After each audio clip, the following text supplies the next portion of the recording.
Hello दोस्तों, नमस्कार। उन्मुक्त स्टडी सेंटर में आप सभी का स्वागत है। आज हम लोग अशोक के शिलालेख की श्रृंखला में 7वां और 8वां दीर्घ शिलालेख पढ़ेंगे, जो आपकी आगामी परीक्षा के लिए बहुत महत्वपूर्ण होगा। यदि आप हमारे चैनल पर नए हैं तो हमारे चैनल को सब्सक्राइब और शेयर करिए, लाइक और कमेंट करिए। आइए हम बढ़ते हैं 7वें दीर्घ शिलालेख की तरफ। अशोक जो है 7वें दीर्घ शिलालेख में क्या कहते हैं, इसी को हमको जानना है।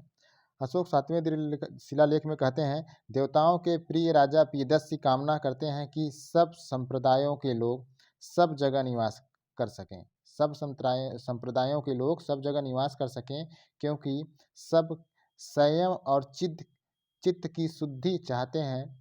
लेकिन मनुष्यों की विविध इच्छाएं और विविध अनुराग हैं, वे या तो संपूर्ण रूप से या केवल अंश रूप में इसका पालन करेंगे। ठीक है, तो अशोक कहते हैं कि अपने लेख में कि सभी संप्रदाय के लोग सभी जगह निवास कर सकते हैं, क्योंकि सभी संयम और चित्त की शुद्धि चाहते हैं। और आगे ये भी कहते हैं कि लेकिन मनुष्यों की विविध इच्छाएं और विविध अनुराग हैं, वे या तो संपूर्ण रूप से या केवल अंश मात्र में इसका पालन करेंगे। आगे वो कहते हैं, जो उदार हैं लेकिन जिसमें संयम, चित्त की शुद्धता, कृतज्ञता और दृढ़ विश्वास नहीं है, वह नीचा माना जाता है। ठीक है, तो यह अशोक का 7वां दीर्घ शिलालेख था। अशोक अपने 7वें दीर्घ शिलालेख में ये बात कह रहे हैं। ठीक है, आइए हम बढ़ते हैं 8वें दीर्घ शिलालेख की तरफ। 8वें दीर्घ शिलालेख में अशोक क्या कहते हैं कि अतीत काल में राजा विहार यात्राओं पर जाया करते थे। उनमें शिकार और ऐसे अन्य आमोद प्रमोद होते थे, और देवताओं के प्रिय राजा पीयदस्य अपने अभिषेक के 10वें वर्ष बोध वृक्ष की यात्रा की। ठीक है, तो अशोक कह रहे हैं कि अतीत काल में राजा जो है विहार यात्राओं पर जाया करते थे, और इनमें शिकार अन्य आमोद प्रमोद होते थे।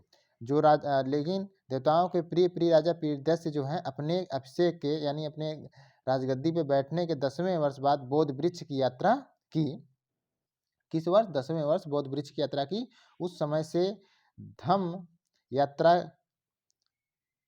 की प्रथा शुरू हुई। किसकी यात्रा प्रथा शुरू हुई? धम्म यात्रा की प्रथा शुरू हुई। धम्म यात्राओं में ब्राह्मणों, सन्यासियों के दर्शन किए जाते थे, दान दिए जाते थे, वृद्धों के दर्शन किए जाते थे, सोना बांटा जाता था, ग्रामवासियों के साथ सम्मेलन किए जाते थे, और धम्म की शिक्षा दी जाती थी, और धम्म संबंधी प्रश्नों का उत्तर दिया जाता था। ठीक है, इसके पहले जो बिहार यात्राएं होती थी उसमें शिकार किया जाता था, आमोद प्रमोद होता था। लेकिन जब अशोक ने धम्म यात्रा प्रारंभ की तो उस समय क्या हुआ कि उस समय लोग ब्राह्मणों, सन्यासियों के दर्शन करते थे, दान दिए जाते थे, वृद्धों के दर्शन किए जाते थे, सोना बांटा जाता था, ग्रामवासियों के साथ सम्मेलन किया जाता था, यानी ग्रामवासियों के साथ बैठक किया जाता था, धम्म की शिक्षा दी जाती थी, उन्हें धम्म संबंधी प्रश्नों का उत्तर दिया जाता था।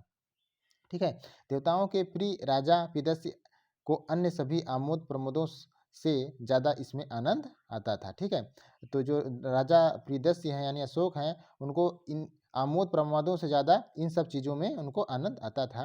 ठीक है, ये अशोक का 8वां दीर्घ शिलालेख था, और इसमें उन्होंने बिहार यात्राओं की जगह धम्म यात्रा प्रारंभ किया। ठीक है, ठीक, कैसा लगा दोस्तों आपको ये वीडियो? आप लाइक, कमेंट, शेयर करिए। Thank you.